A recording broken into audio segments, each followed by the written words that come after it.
ये योद्धा हैं, ये तपस्वी हैं, ये हैं नागा साधु। अपने अंगों पर भस्म लगाए ये डरावने लगते हैं। इनकी आंखों में एक अजीब सी आग दिखती है। ये अपने धर्म के रक्षक हैं। ये लोग बहुत ही कठोर और त्याग की जिंदगी जीते हैं। नागा साधु बहुत लोगों के लिए रहस्य बने हुए हैं। ये योद्धा किसी सेना का हिस्सा नहीं होते, ये किसी राजा या राज्य के गुलाम नहीं होते, ये भगवान के योद्धा हैं। इनका कर्तव्य धर्म की रक्षा करना है। ये अपने धर्म और अपने साथी साधुओं के प्रति वफादार होते हैं। ये एक बहुत ही रोचक और रहस्यमय समूह है। नागा साधु ऐसे जीवन जीते हैं जो रहस्यों में डूबा हुआ है। नागा साधु प्राचीन भारत के प्रतीक हैं। ये योद्धा भावना का प्रतिनिधित्व करते हैं। ये आस्था का महत्व दिखाते हैं। इस वीडियो में हम नागा साधुओं की दुनिया को जानेंगे। हम उनके इतिहास, उनकी मान्यताओं और उनके जीवन जीने के तरीके के बारे में जानेंगे। इनका जीवन कठोर और निर्दयी है, लेकिन इन सब के बावजूद ये अपने विश्वासों के प्रति सच्चे रहते हैं। इनकी आस्था अटूट है। जो लोग आध्यात्मिक ज्ञान की तलाश में हैं, उनके लिए ये एक प्रेरणा है। ये हैं नागा साधु, भारत के योद्धा तपस्वी। नागा साधु का जीवन साधारण नहीं होता। यह बहुत ही कठोरता का जीवन होता है। यह एक ऐसा रास्ता है जिसमें बहुत त्याग करना पड़ता है। जिस दिन से ये अपनी यात्रा शुरू करते हैं, नागा साधु सांसारिक सुखों को त्याग देते हैं। ये अपने परिवार, अपने घर और अपने पिछले जीवन को पीछे छोड़ देते हैं। ये गरीबी और सादगी का जीवन अपनाते हैं। इनके पास कुछ ही सामान होता है, खाने के लिए एक कटोरा, बदन ढकने के लिए एक लंगोटी। ये लोग प्रकृति के साथ तालमेल बिठाकर रहते हैं। जंगल इनका घर बन जाता है, नदी इनका स्नानघर बन जाती है। ये खुले आसमान के नीचे सोते हैं। धरती इनका बिस्तर होती है। खाना सादा होता है और अक्सर कम ही मिलता है। ये अपना पेट भरने के लिए दूसरों पर निर्भर रहते हैं। ये सिर्फ जीने के लिए खाते हैं। इनका भोजन फल, सब्जियां और अनाज होता है। ये हर तरह के नशे से दूर रहते हैं। मांस, शराब और चाय कॉफी जैसी चीजें भी वर्जित होती हैं। नागा साधुओं का मानना है कि सांसारिक सुखों को त्याग कर ही वे आध्यात्मिक ज्ञान प्राप्त कर सकते हैं। ये भौतिक सुखों को मोह माया मानते हैं। उनका मानना है कि भौतिक संसार से लगाव आध्यात्मिक विकास में बाधा डालता है। गरीबी का जीवन अपनाकर ये खुद को इच्छाओं की जंजीरों से मुक्त कर लेते हैं। नागा साधु बनना एक लंबी और कठिन प्रक्रिया है। ये एक ऐसा मार्ग है जो केवल कुछ ही लोग चुनते हैं। ये कोई आसान फैसला नहीं होता। ये एक ऐसा निर्णय है जो जीवन को पूरी तरह से बदल देता है। यह तन, मन और आत्मा का पूर्ण परिवर्तन है। साधना और तपस्या का यह मार्ग अत्यंत कठिन होता है। इसका प्रशिक्षण कठोर होता है। अनुशासन अटूट होता है। हर कदम पर आत्मनियंत्रण की परीक्षा होती है। केवल दृढ़ इच्छा शक्ति वाले ही इसे सहन कर सकते हैं। यह एक ऐसा मार्ग है जो केवल सबसे मजबूत और समर्पित लोगों के लिए है। यात्रा दीक्षा से शुरू होती है। यह एक महत्वपूर्ण कदम है जो साधु बनने की दिशा में पहला कदम है। एक युवा आकांक्षी को एक गुरु, एक आध्यात्मिक शिक्षक ढूंढना पड़ता है। यह खोज कभी कभी वर्षों तक चल सकती है। उसे अपनी योग्यता साबित करनी होती है। यह एक कठिन परीक्षा होती है जिसमें शारीरिक और मानसिक दोनों क्षमताओं का परीक्षण होता है। उसे मार्ग के प्रति अपना समर्पण दिखाना होता है। यह समर्पण ही उसे आगे बढ़ने की शक्ति देता है। गुरु शिष्य के धैर्य की परीक्षा लेगा। यह धैर्य ही उसे कठिन समय में सहारा देता है, उसे उसकी सीमा तक धकेलेगा। यह प्रक्रिया उसे उसकी वास्तविक क्षमताओं से परिचित कराती है। इसके बाद ही गुरु उसे शिष्य के रूप में स्वीकार करेगा। यह एक महत्वपूर्ण मोड़ होता है। फिर शिष्य को कठोर प्रशिक्षण से गुजरना पड़ता है। यह प्रशिक्षण शारीरिक और मानसिक दोनों स्तरों पर होता है। यह प्रशिक्षण कई वर्षों तक चलता है। यह एक लंबी और कठिन यात्रा होती है। वह नागा साधुओं के तौर तरीके सीखता है। यह सीखना एक निरंतर प्रक्रिया है।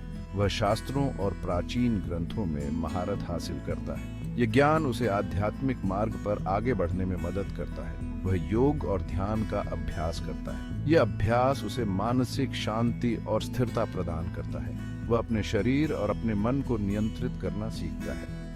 यह नियंत्रण ही उसे साधु बनने की दिशा में आगे बढ़ाता है। आध्यात्मिक विकास के साथ साथ शारीरिक प्रशिक्षण भी उतना ही महत्वपूर्ण है। ये दोनों का संतुलन ही उसे एक सच्चा साधु बनाता है।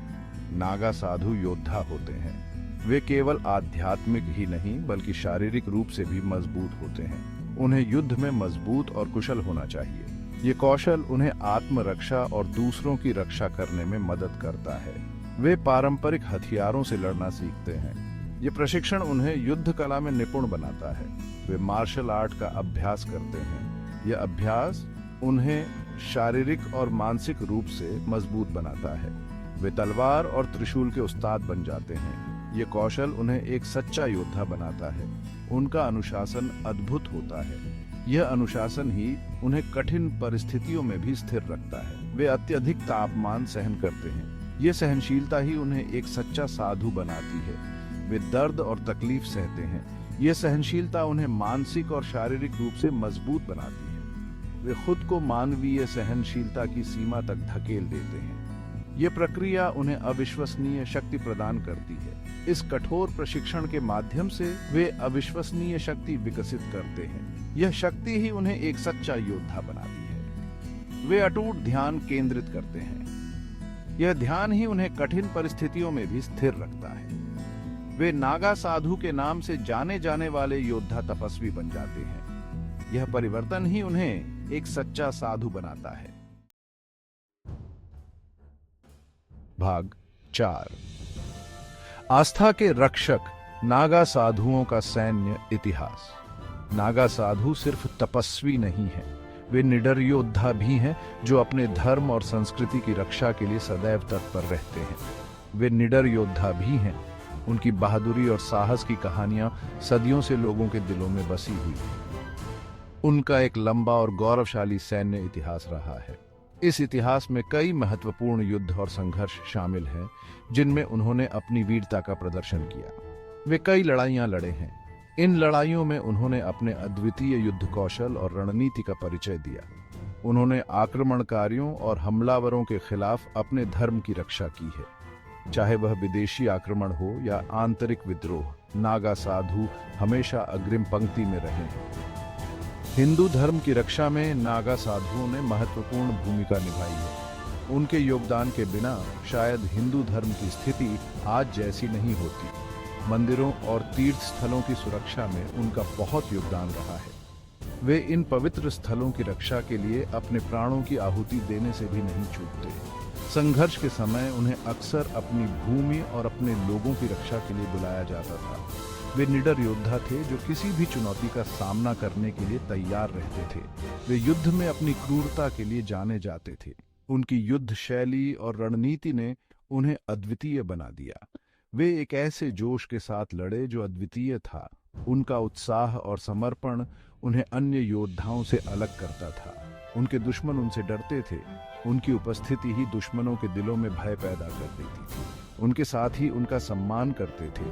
उनकी वीरता और साहस ने उन्हें अपने साथियों के बीच एक आदर्श बना दिया। नागा साधु मौत से नहीं डरते थे। उनके लिए मृत्यु केवल एक और चुनौती थी जिसे वे खुशी खुशी स्वीकार करते थे। वे पुनर्जन्म में विश्वास करते थे। उनका मानना था कि मृत्यु केवल एक नया जीवन शुरू करने का माध्यम है। वे मृत्यु को एक संक्रमण मानते थे, अंत नहीं। इस विश्वास ने उन्हें अजेय बना दिया। इसी विश्वास ने उन्हें निडर योद्धा बना दिया। वे किसी भी परिस्थिति में अपने धर्म और संस्कृति की रक्षा के लिए तैयार रहते थे। वे अपनी सुरक्षा की परवाह किए बिना लड़े। उनके लिए धर्म और संस्कृति की रक्षा सर्वोपरि थी। वे अपने धर्म के लिए जान देने को तैयार थे। उनकी यह निष्ठा और समर्पण उन्हें अद्वितीय बनाता था। उनकी बहादुरी का सबसे प्रसिद्ध उदाहरण गोकुल का युद्ध है। इस युद्ध में उन्होंने अपनी वीरता का अद्वितीय प्रदर्शन किया। इस युद्ध में नागा साधुओं ने मुगल सेना से लोहा लिया था। उनकी रणनीति और साहस ने उन्हें विजयी बनाया। वे संख्या में कम थे, लेकिन उनकी आत्मा और साहस ने उन्हें कभी हारने नहीं दिया। उनके पास हथियार और संसाधन कम थे, फिर भी उन्होंने अपने अद्वितीय साहस और दृढ़ संकल्प के साथ लड़ाई लड़ी। लेकिन वे अविश्वसनीय साहस और दृढ़ संकल्प के साथ लड़े। वे विजयी हुए। उनकी यह जीत उनकी वीरता का प्रमाण है। गोकुल का युद्ध उनकी बहादुरी का प्रमाण बन गया। इस युद्ध ने उन्हें इतिहास में अमर कर दिया। नागा साधुओं का सैन्य इतिहास वीरता की ऐसी ही कहानियों से भरा पड़ा है। उनकी हर कहानी में साहस और निष्ठा की झलक मिलती है। वे अपने धर्म के प्रति उनकी अटूट प्रतिबद्धता की याद दिलाते हैं। उनकी यह निष्ठा और समर्पण आज भी प्रेरणा का स्रोत है। वे हिंदुओं की पीढ़ियों के लिए प्रेरणा का काम करते हैं। उनकी वीरता और निष्ठा आने वाली पीढ़ियों के लिए एक आदर्श है। भाग 5 हथियार और युद्ध। पारंपरिक युद्ध के उस्ताद। नागा साधु पारंपरिक भारतीय युद्ध कला के उस्ताद होते हैं। वे सदियों पुरानी परंपराओं और तकनीकों को जीवित रखते हैं जो पीढ़ी दर पीढ़ी चली आ रही हैं। वे तरह तरह के हथियार चलाने में माहिर होते हैं। उनका पसंदीदा हथियार त्रिशूल होता है। त्रिशूल को वे न केवल एक हथियार के रूप में देखते हैं बल्कि इसे एक पवित्र प्रतीक मानते हैं। त्रिशूल भगवान शिव का प्रतीक है। यह अस्तित्व के 3 मूलभूत पहलुओं का प्रतिनिधित्व करता है: सृजन, संरक्षण और विनाश। त्रिशूल की 3 नोकें इन तीनों शक्तियों का प्रतीक हैं जो जीवन के संतुलन को बनाए रखती है। नागा साधु तलवार, भाले और गदा जैसे अन्य हथियारों का उपयोग करने में भी माहिर होते हैं। वे हाथों से लड़ने का बहुत अभ्यास करते हैं। उनके लिए हर हथियार एक कला का रूप है जिसे वे निपुणता से साधते हैं। वे कुश्ती और मार्शल आर्ट में निपुण होते हैं। उनकी युद्ध शैली में चपलता और शक्ति का मेल होता है। उनकी हर चाल में एक विशेष प्रकार की ऊर्जा और समर्पण झलकता है। वे अपनी तेज गति और शक्तिशाली वार के लिए जाने जाते हैं। उनका प्रशिक्षण केवल शारीरिक शक्ति के बारे में नहीं होता है, यह उनके मानसिक और आध्यात्मिक विकास का भी हिस्सा होता है। यह मानसिक अनुशासन और आध्यात्मिक जागरूकता के बारे में भी है। उनका मानना है कि एक सच्चा योद्धा अपने आंतरिक स्व के साथ तालमेल बिठाकर चलता है। यह संतुलन उन्हें न केवल युद्ध में बल्कि जीवन के हर क्षेत्र में सफल बनाता है।